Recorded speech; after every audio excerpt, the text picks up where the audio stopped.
Do you want to know how to show unconditional love to your child? Well, you're not alone. I know a lot of parents want to love their children no matter what, even in the hardest moments. I'm Nicholeen Peck, and I teach parenting, good communication, and how to build strong family bonds, all through the lens of the principle self-government. In this video, we're going to be talking about love.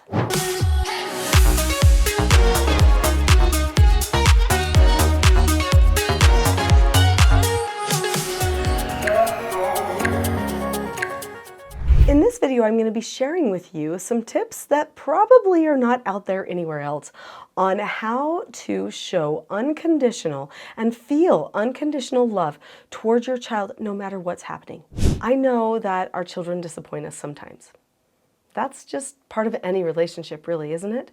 I mean, we can do our best to raise a person, but sometimes they're going to make mistakes.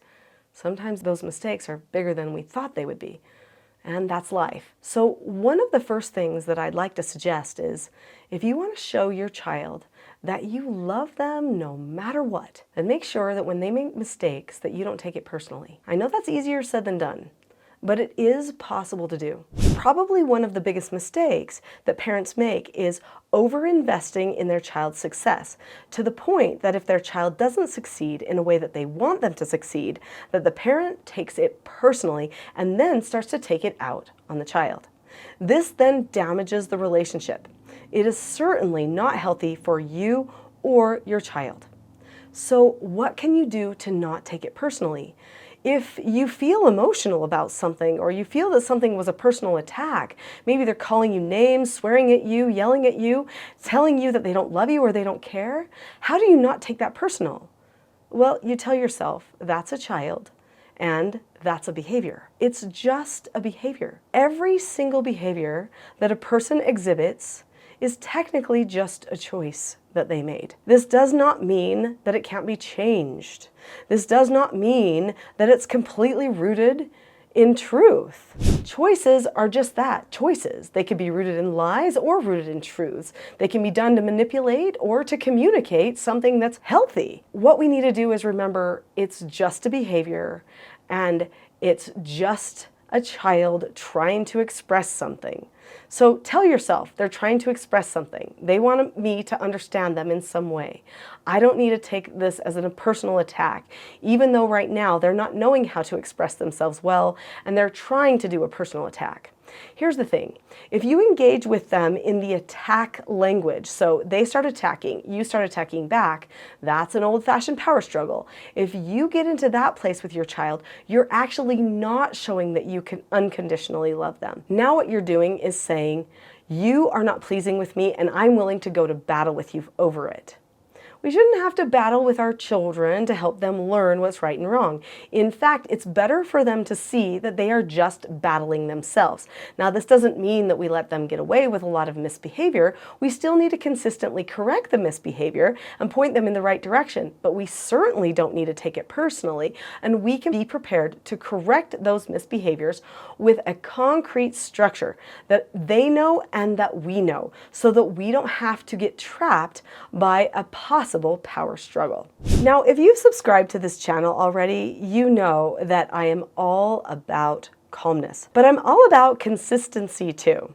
So a consistent parent is a constant parent. We need to make sure that when our child is struggling, maybe it's a behavior, maybe it's socially, maybe it's with school, that we are constant for them, that we make sure that we maintain our communication with them, that if we're having meetings like personal mentor meetings, which I suggest, or family meetings, which I also advocate for and teach how to do, that we keep those meetings going and we talk with them about all of the areas of focus, whether they're the ones that we're concerned about or the ones that we're really proud of. We have the conversation that is well-rounded, so they don't see themselves as just the person who's a mistake or a mess up.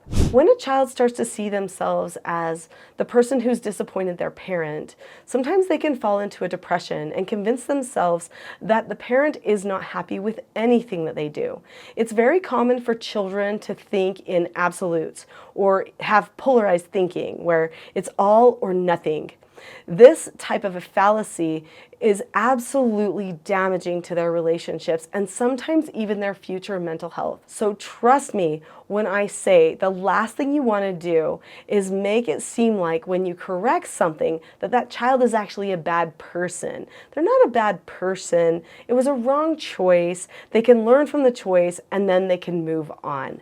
So make sure you give them the freedom to move on by moving on yourself. This means that you don't hold on to too much concern. You trust that they can learn and grow, and that they will want to do that when they feel like it's safe to leave the old bad decision behind. If you think about it or talk about it too much, they won't feel like they can leave it behind. In fact, they will attach it to themselves and to their relationship with you. And this can be very damaging. All of the skills of teaching self-government start with the same step, which is to look at the person. That step, if you just say it, look at the person, speaks volumes. The whole person, their potential, what they want, what they hope for. We should be asking ourselves, what would a person have to be thinking or feeling to do or say what they're doing and saying? What do I not see? Because there's always what is seen and what is not seen.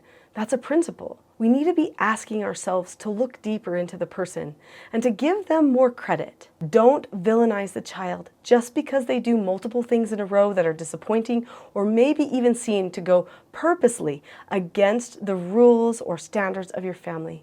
Just because they're showing disrespect for your family rules or for you doesn't mean that they actually don't need you. They do. We need to step up to the plate every single time that they misbehave. In fact, we can look forward to it because that's what we were meant for. We are in their lives so that we can teach them and instruct them. That's our role. In fact, I wrote a whole book about roles because I realized people aren't understanding that the role of parent is teacher, the role of child is learner. So we need to embrace the teaching and not act like it's such a big deal, right? And they need to embrace the learning too. In fact, it could be really helpful for you to read the book Roles. This is the book here, Roles, The Secret to Family, Business, and Social Success. In fact, this could be a fun story to read with your child if they're maybe age 7 or older. It's a real story about a family who's having a struggle connecting and fulfilling their roles in the family. And I'm not just talking about responsibilities. I mean who they really are to each other. And they figure that out and everything changes. It could be a great discussion piece for the family. Probably one of the biggest things that you can do to make sure that your child knows you love them unconditionally is to forgive. I mean, more than just forgive, really. Forgive and move on. Make sure that your child understands that you're okay with mistakes. The mistakes happen. The home is the safest place to make mistakes. And that you're there for them to help them through all of those hard moments. So if they make a mistake, even if it's kind of a big one, like a car accident or hurting another person, make sure that they know you're there for them. You aren't going to take it personal. You're not going to turn on them. It's hard. You're sorry they're going through it, but you're there and you forgive them and you're ready to help them move on. Now, sometimes they have to forgive themselves too. That can be the harder ask, but make sure that you're always ready to forgive, even if what they did was really a personal attack on you. Our children want to be connected with us. They want to know that we love them no matter what. Sometimes we need to tell them just that. We need to say we're sorry sometimes because we're not perfect. We need to use skills that show them that we care enough about our communications with them that we will deliberately communicate and not just fly off the handle and say emotional things. If you want to learn how to communicate better with your family so that you can have more of this unconditional love, then definitely watch my next video, which is the not so known secret for parenting success. I'll see you there.